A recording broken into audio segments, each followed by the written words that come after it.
Good morning.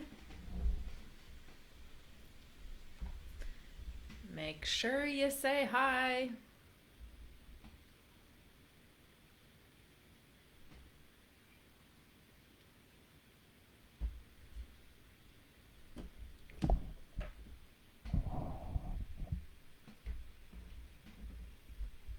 Good morning, good morning. I am just going to hang out for a few minutes. Not a few minutes, but I am going to hang out for just a few seconds. And see if Facebook says, hello, hey, Mary Jo is on. But in the meantime, whoever's on, please say hi. I love to have social media be social. Well, good morning, Brent. You are a top fan. Thank you very much. How is it going your way? Where are you at? Good morning, everybody. Hi, Ron. Oh, I just love it when you guys say hello. We have good meetings this week. We have some good stuff to cover. So that is exciting. I had a couple cancellations. Like last minute I had a couple reschedules. People just couldn't make the date that they picked and they had to reschedule.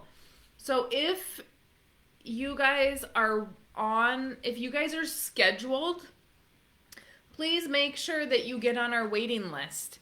And then make sure that all your numbers are ready, because we can call you and get you in last minute, or usually 24 hours in advance. So make sure that you call us or email us and let us know that you want to get onto the waiting list, because it happens, and it happened twice this week, and I think we had one last week. So that gives everybody a huge opportunity to get in. So make sure that you're ready. It's Friday.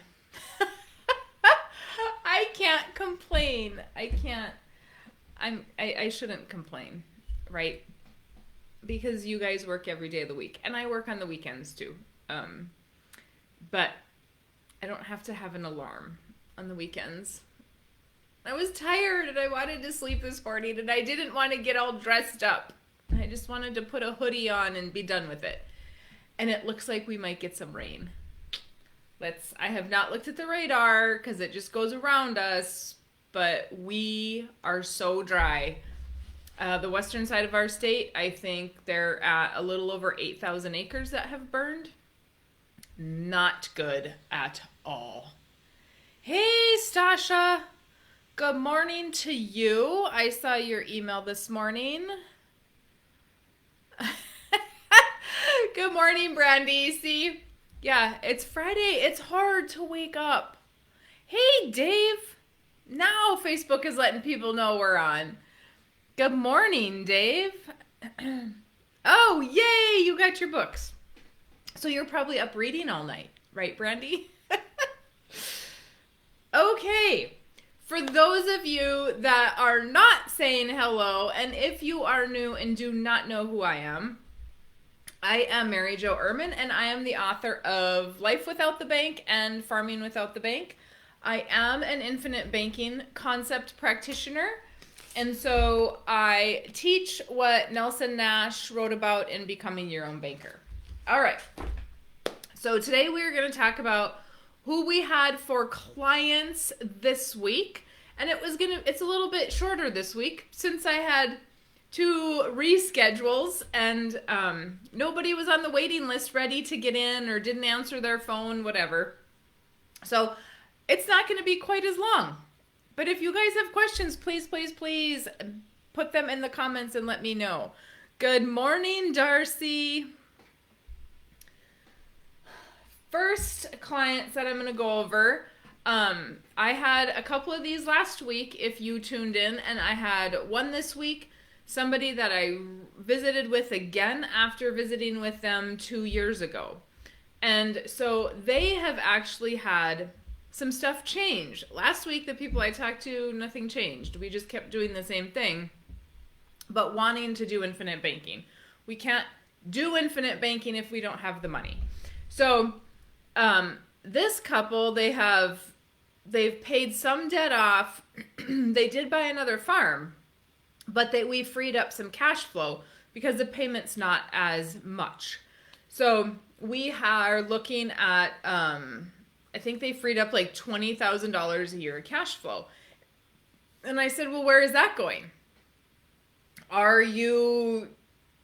She's like, that's a good question. Where is that going? I said, because if we're going to be honest, you were paying that to somebody else. You were making that payment. You found the money to do so. You're farming the same amount of ground, making the same amount of money. We have $20,000 that's not going anywhere.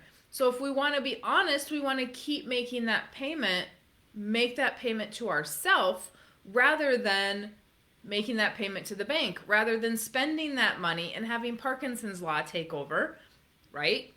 Our needs rise to meet our income. So now we're going to have more pizza, more beer, more vacation, whatever it is. We can still do those things, but do we want to redirect those dollars? Also, their son, who is now 22, is a massive part of their organization or of their operation. And so can we have a policy on them or on him was her question.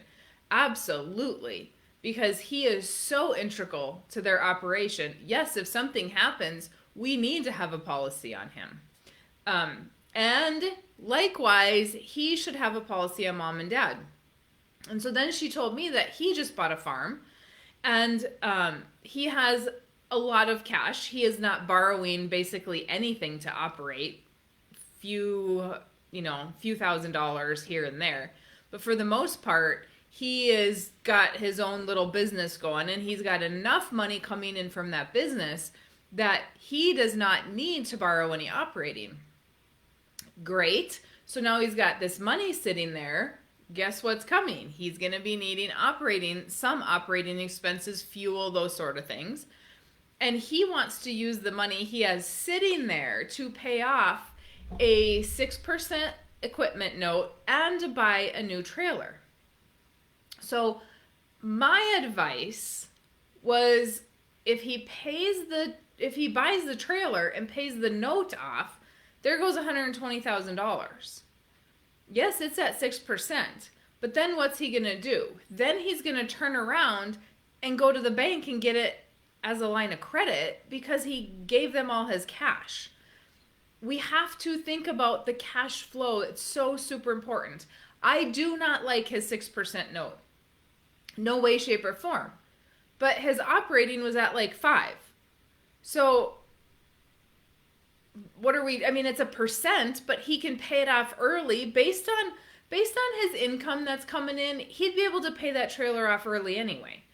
Why put him? He just bought this place. This is his first year farming. So why put him in a position where he has to go to the bank for a line of credit? He's already got the trailer loan. The payments are already set. We're good. We know we can make that payment.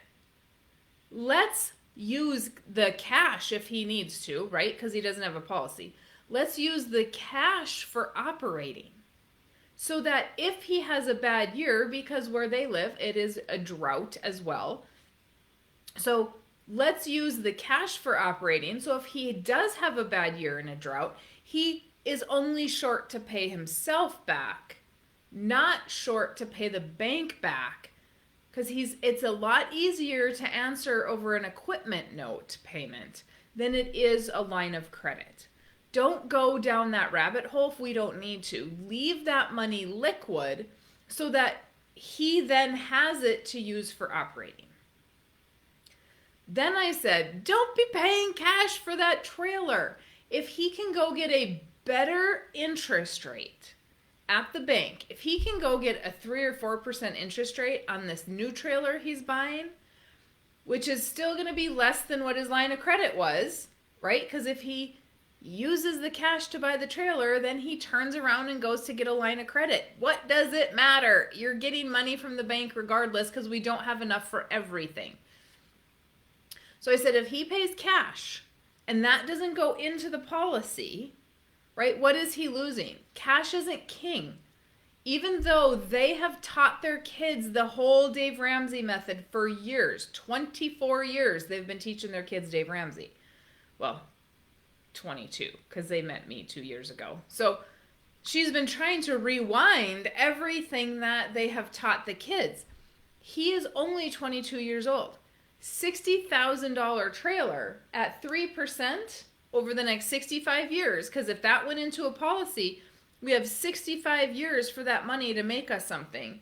We're at $409,000 of what he could have had if it went into a policy at 3% uninterrupted compound interest the rest of his life. The true cost of that trailer is $409,000. Do we want to put it in a policy first if we can? Absolutely we do. Cash is not king. Cash flow is king.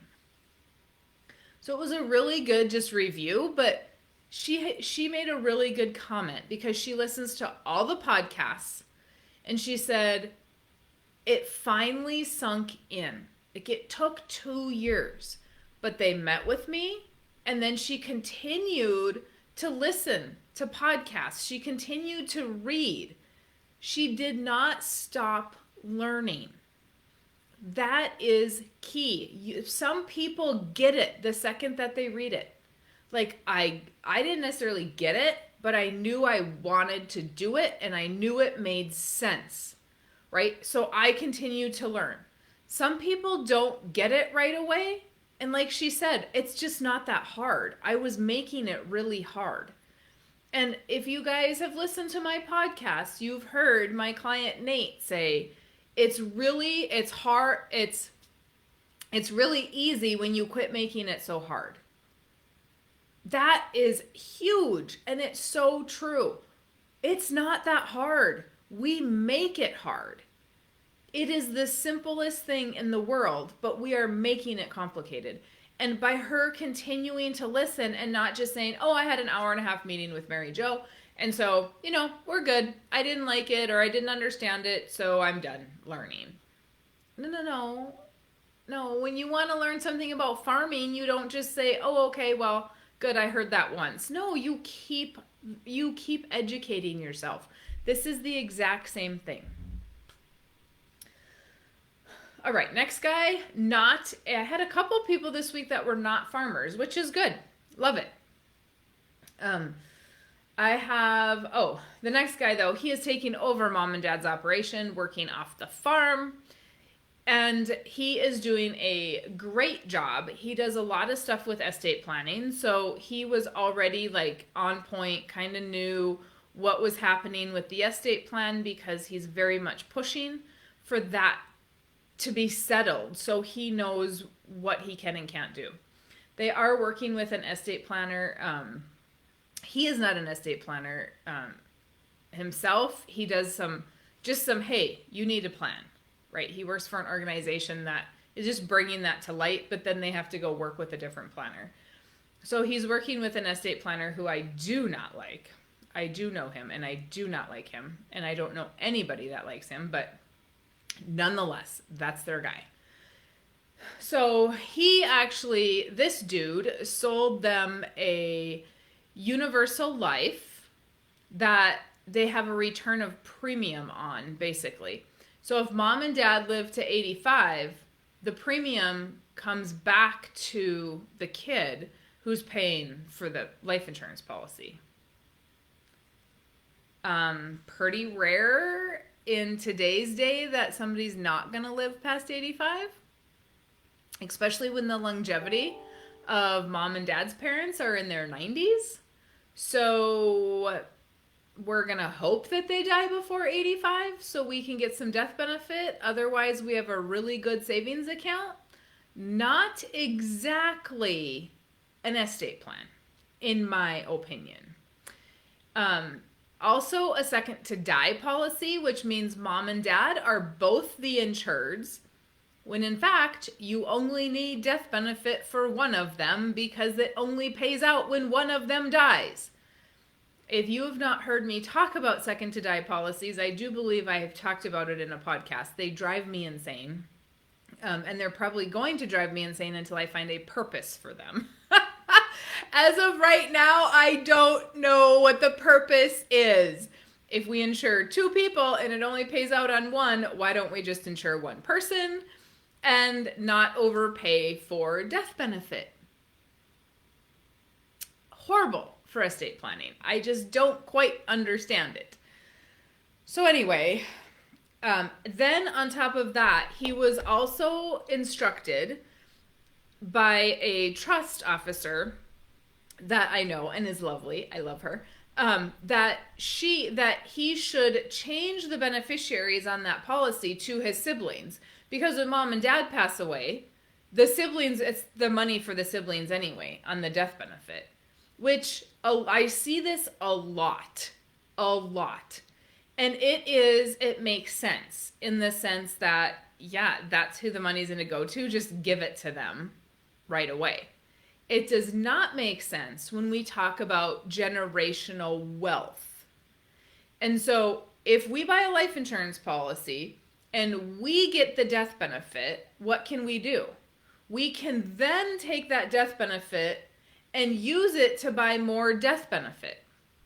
So if I have a policy on my mom, let's say, and she passes away, I then have the death benefit that I can go buy another policy on myself, and I can move all of that money that came to me income tax free. I can move all of that money into another policy that's going to grow income tax free, and I get to use it income tax free, and I get to have more death benefit. So I actually have this illustration in Life Without the Bank. I do not have this in Farming Without the Bank, but I do have it in Life Without the Bank. And I did have it as a blog post, and my blog posts are not working. We changed the website, so you can't go there right now. But it is in a blog post as well, and that will be up on the website. However, an example of this is page 85 of Life Without the Bank. Page 85. We took $500,000 that we inherited. I don't care if it's a death benefit or if you just inherit a bunch of cash. Either way, we can do this. But what I'm saying is if I bought death benefit on my mom, and then I got $500,000 of death benefit, I could put it into a policy in this scenario. And what did we do? We created $2 million of death benefit. Big deal with $500,000. So what did we do? We took $500,000, made it 1.5 times what we put in. Huge. And it's going to grow. We're going to have access to the $500,000. It's going to grow income tax free. We don't have to keep paying premium if we don't want to. If we take the death benefit and we go, directly to the siblings, we lost an opportunity to make uninterrupted compound interest to leave a bigger legacy to our kids. So as that strategy makes sense in the essence of a clean estate, it does not make sense in the essence of generational wealth and trying to save these family farms, right? Because this is the piece we have been missing for the last 100 years. We're not doing it correctly, which means the next generation is struggling. Louise, yes, you can, Louise. If you go to, I will type it in here for you. If you go to farmingwithoutthebank.com, you can go to the store. I didn't put that on there. You can go to the store and there's an audio for you that you can download. Yep, good. Thanks for asking that. So, awesome, great that he's got life insurance. Unfortunately, terrible life insurance.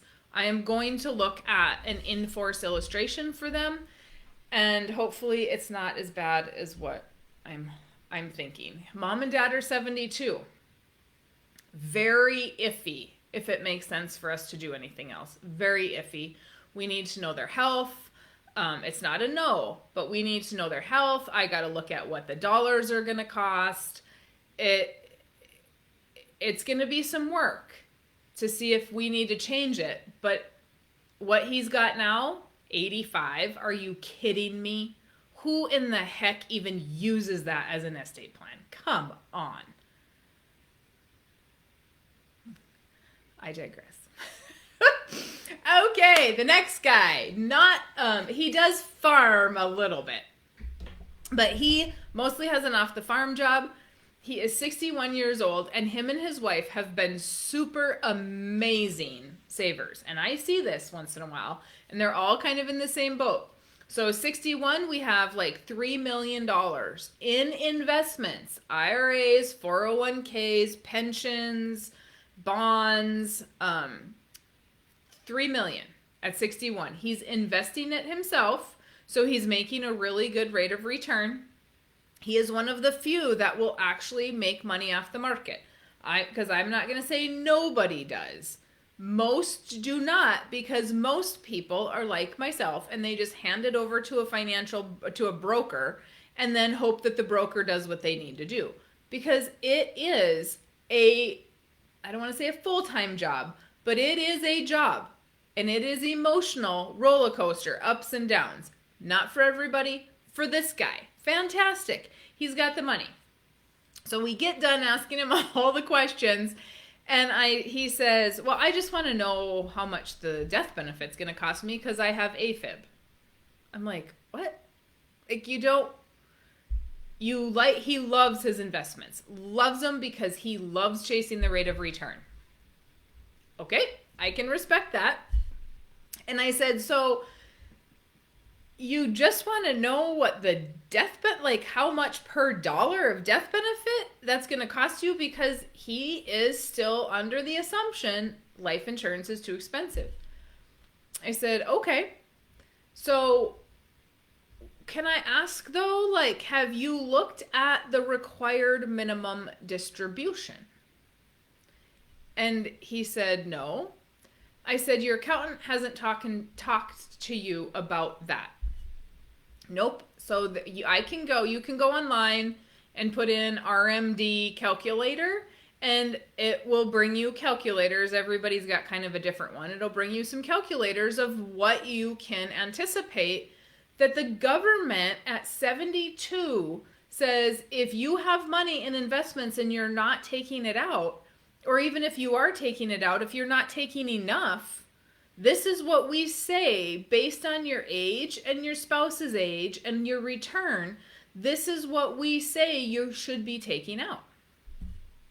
So I go get the RMD calculator, and I'm like, if you continue to make the rate of return you're making, you're looking at needing to take out $222,000 a year. On top of that, you're going to have farm income. You told me you're going to keep working because you do not plan to stop working.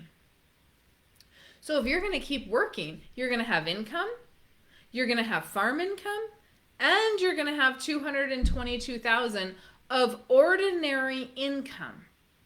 You could easily be making $300,000 a year as a retired individual and put in a tax bracket you've never seen. His answer was, well, I'll just buy more land. Okay, so now if you pass away, your kids, or when you pass away, and if you still have millions of dollars in the market now, or your land, now your kids are going to either have to pay inheritance tax, or they have 10 years that they have to take that money out of the market. When you die, your heirs have 10 years. That money has to come out of your investment. The government is going to get their taxes. He did not know that either.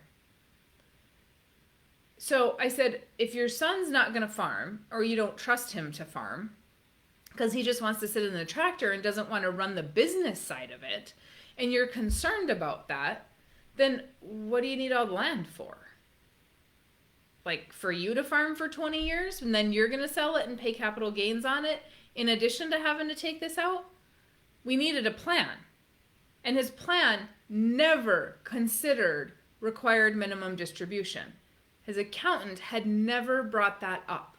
And so when we left the meeting, he said, I came in here today thinking, I just want to know how much $1 million is going to cost me of death benefit. I did not consider my taxes. So you've given me some different things to think about. I can't tell you how many people I talk to that have put 20% of their money into their 401ks and IRAs, and they have done an absolutely amazing job of saving, and nobody has ever talked to them about their RMDs. Because he's 62, he's not even going to need to touch that money because he doesn't plan to quit working. So if he doesn't need to touch that money, he thought he was just going to be able to save it. No, that's not how that works. So do we need to start moving some of that money over to a policy? Does he need to move it to a Roth? So that was his suggestion. Well, I'm just going to roll it over to a Roth. Well, you can do that, absolutely. And then you accomplish exactly what the policy is going to do, grow income tax free. But you give up the liquidity, you can't buy land with it, and we've put it at risk.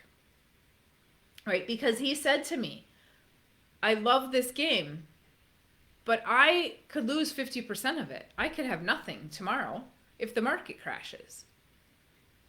If you want that risk, okay, not for me, right? So even if we're going to put it in a Roth, we have the risk. If we put it in the life insurance policy, we have access to the cash. It's going to grow guaranteed. We don't have the risk, and we've created a death benefit that is income tax free for our heirs, which is what I just talked about with the last client. Huge. Now his kids don't have to worry about paying tax on it. So, a lot. Something to think about if you are a really good saver. Good for you for being a really good saver, but you're going to get penalized if you don't take enough out after 72 years old. At 72 and after. Next guy, not a farmer, they are a young couple. She is pregnant, just got done with college. He just finished college not so long ago. And they are moving to a different state because they do not like their state. A lot. They have a lot of changes. He has money in the market. He does not like it there. He is going to take it out to move and is wondering, where do we get started? So absolutely we can get started for them, but it is going to be small, just due to the fact that they're moving and having a baby, and she doesn't have a job yet. And there's no point in her getting a job when they're going to be moving in 2 months. So it is a lot for them. But we are going to start small, maybe like $4,000 a year or something like that. Hi, Holly. Let's see. Who else do I have here? Oh, okay. This was an interesting conversation as well. We had a lot of, I don't want to say old people because 60 is not old.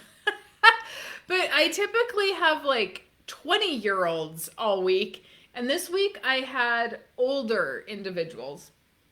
Or I talked a lot about late 60s, 70s. So this guy, 67, and this was an interesting conversation because he is farming, and he's farmed his whole life. But guess what? Mom and Dad passed away, and he got to buy the farm at 60 from his siblings. And he lives in a state where land is like $10,000 an acre. So Yay for him. He got to take on all of this massive debt, and now he is struggling to make the payments because it is rare that land is going to be able to make a payment at $10,000 an acre unless you have other land.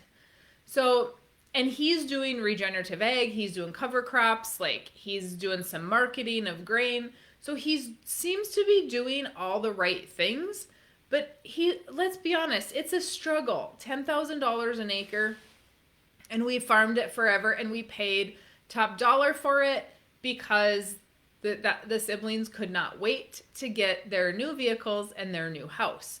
So there was a lot of, I sensed a lot of anger. I did not go down that road, but I sensed that there was a lot of anger. So as we're talking, he knew his numbers, but I said, are any of the kids taking over? And he said, well, my son-in-law wants to learn how to farm, but he said, I don't have enough time to teach him. I've only got 10 years. I said, well, you got 10 years. Like, it doesn't mean that you can't teach somebody in 10 years. It just means that you got to start. Like, if you keep waiting, it's going to be shorter time. And his parents lived for a long time, so he's got quite a few years left in him. And then he said to me that the finances make him break out in a cold sweat. So he has a son-in-law that is very good with numbers and works in a financial setting. I said, why don't you bring him in just to do the finances? Why don't you bring him in to help on that side and slowly teach him the farming? Because if you don't know how to do the finances, then we need somebody to do that. And then you can also be teaching him how to farm as well. But the scarcity mindset was very present. We can't do, and I don't know if it's because he had to buy the land, which is a shitty deal, in my opinion, at top dollar. But I don't know if it's because he had to buy the land and it's just been so stressful and we just think that nobody else is going to be able to do it. But that thought process means nobody else is going to be able to do it and we're never going to get ahead and it's not going to work. And so we need to get out of that. There's no place for that in success. You cannot think, oh, I can't do it and be successful. That crap isn't going to happen. So that mindset has to change. Saying, I don't have enough time to teach somebody? Are you kidding me? You have a good 10 years. And all the knowledge that people need today is at their fingertips. They can go to conferences. It is not like it was 30 years ago. Times have changed. And how he's going to buy, he said, I need to upgrade equipment. He has basically no loans except this land note. And he's breaking even. He went backwards when the last couple years when commodity prices were low. So we need to estate plan and talk about stuff.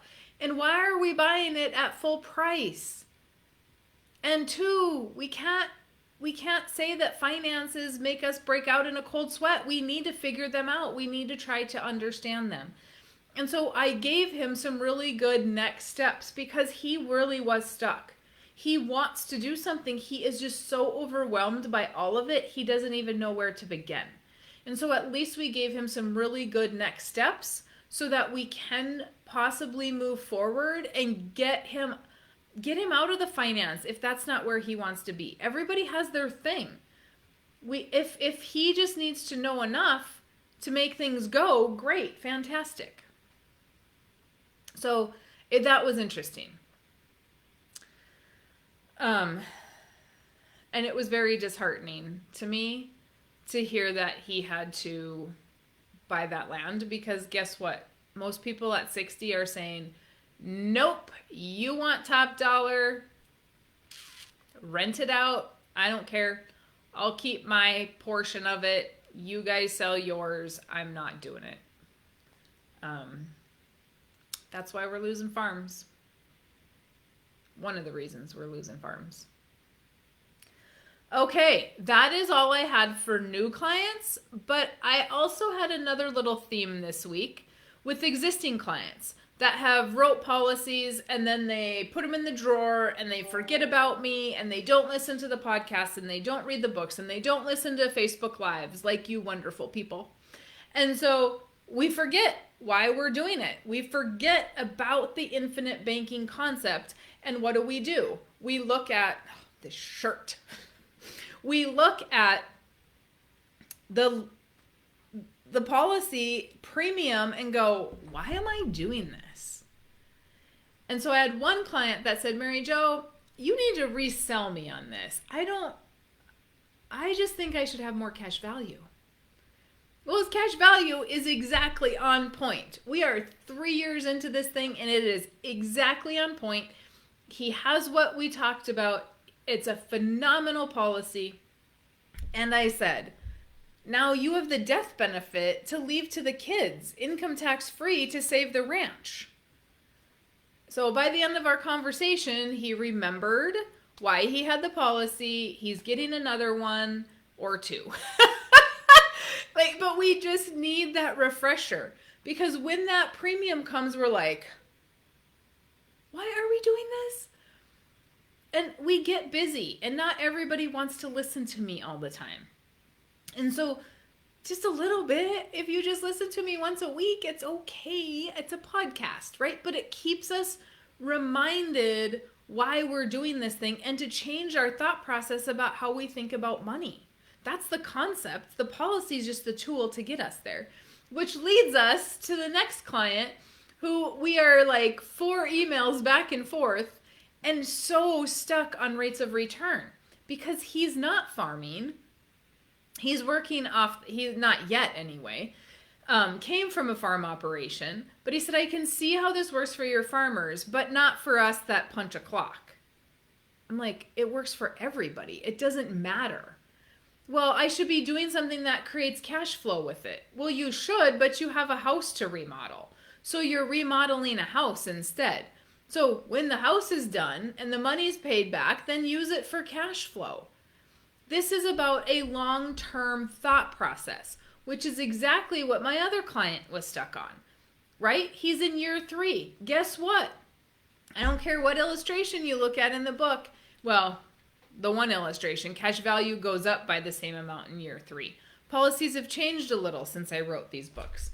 So year 3, year 1, year 2, year 3, you're going to capitalize that policy. It's going to take us some time to have access to all of that cash. We're going to break even year 8, 9, 10, even 11 sometimes. So we have to look long term. Even the client that he's just chasing rates of return. Well, Mary Jo, I can go get a rate of return. I can do this with a different rate of return. How come I'm not seeing my money? If you get a dividend, it's going to go back into the policy to cash value. It's going to buy more death benefit. It's going to increase cash value. If you want the check, you can take the check. But what's the cash going to do? Not buy death benefit and not earn uninterrupted compound interest. So, we have to look long term. We have to keep educating ourselves. We cannot read my book. We cannot read Nelson's book and go, oh yeah, I got it, and change our thought process like that. We have been ingrained to think in the noise of IRAs and 401ks and rates of return. That noise is out there. And that's what we have to fight on a daily basis to retrain ourselves to say, okay, I'm going to stop and think about what I want to do with that money. Even if you are a client watching this, kudos to you. Listen to the podcast. We cannot learn everything in an hour or an hour and a half or from one book. There is so much information on the infinite banking concept right now. It is phenomenal, and it's all at your fingertips. So lifelong, long-term thinking. Because if we're going to, I don't remember yesterday, I looked at the numbers.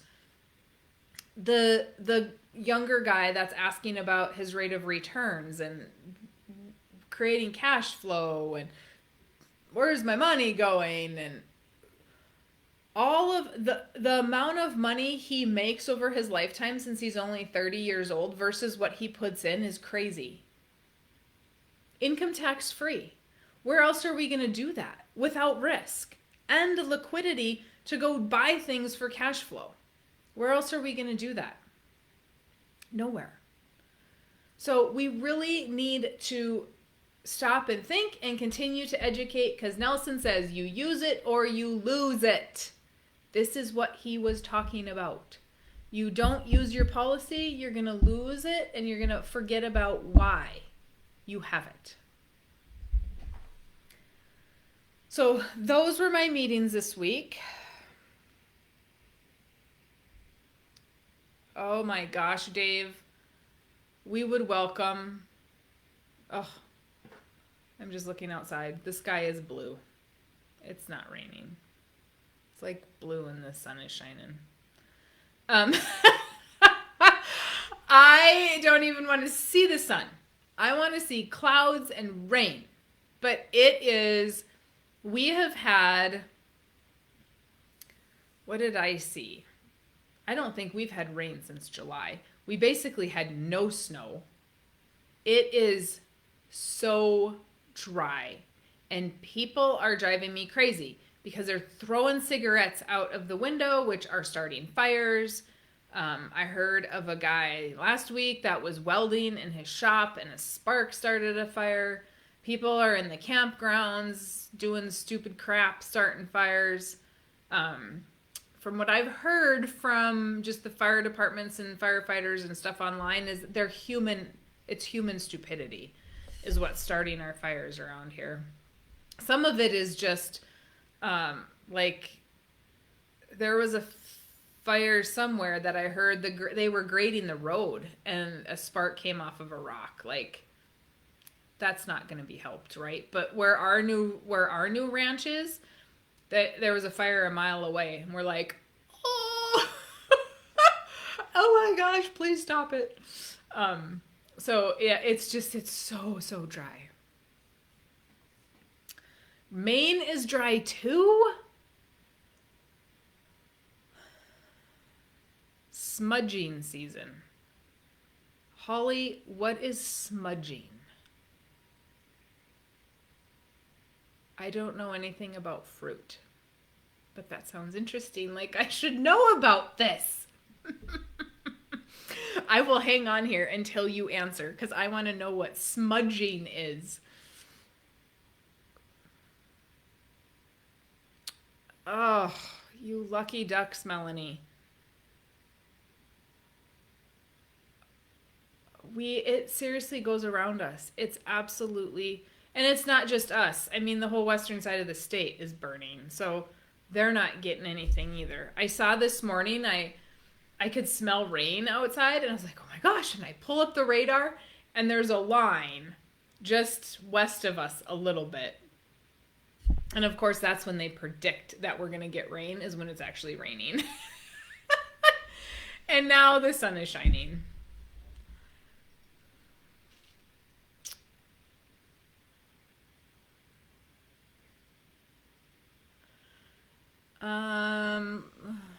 What percentage of your clients have a corp and personal policy? I can tell you, Darcy, that's actually a really good question. I have a very, very low percentage of my clients that have a corporation-owned policy. And the reason why is because there's good reasons for it and there's bad reasons for it. So the the positive is if the corporation owns it, now it is an asset of the corporation and it cannot be nothing can be changed on that policy. Beneficiary can't be changed, ownership can't be changed without all the signatures of the corporate owners. Okay? But if it is owned that way and the money is being used within the corporation, there's no sense in charging the corporation more interest. Now, if it is, and then when you have a corporate policy, the insurance company needs all the corporate minutes, and they need a bunch of corporate documents to show that you really do have a corporation and all that good stuff. Most people will own it personally. The corporation can still pay for the premium. It is not a tax deduction. It is not a tax write-off. But the corporation can pay for, like my corporation pays for my premiums. It's just a distribution to me on the corporate side. Now, I personally can lend money to the corporation at 7%, 8% if I want, and then the corporation can pay me back. And it is not an asset to the corporation, because if the corporation gets sued, now it's an asset and it could be lost in lawsuit depending on the state. That is a legal question I don't know the answer to. So most of my clients want to own it personally, and then they will lend the money back to the corporation. Some of them, depending on how many people and how many family members are within that corporation, or how many business owners we have, then we will make it a corporation owned policy. But it's usually very minimal, just because of the fact that we don't want it part of the corporate assets for lawsuit. Pluses and minuses on both sides. When you have to keep fruit buds warm. How do you do that? You like put blankets over them, Holly? I need to make a trip out there so I can see what's happening. I missed the beginning. How is your ranch coming? Oh, our ranch is coming very slowly. We are still waiting for the roof to come off the house. All my horse friends are sad because we took our round pen down because I will not have horses. So there's no point for a round pen, but I left up the corrals because we have so many weeds that I might need to have somebody bring goats in, and I don't want any goats. But we'll see. We do have cows grazing it. I won. We actually have the neighbor just on the other side of the fence from us is Gabe Brown's son, Paul. So Paul and Gabe have some cows grazing on it, which I'm super excited about because the grass was huge fire hazard. We can't even drive our four-wheeler out there. So it's coming slowly. We're still not living out there. I went out yesterday and I'm like, what did they do? They poured concrete. That's it. Come on, let's go. So we're supposed to be out by July, but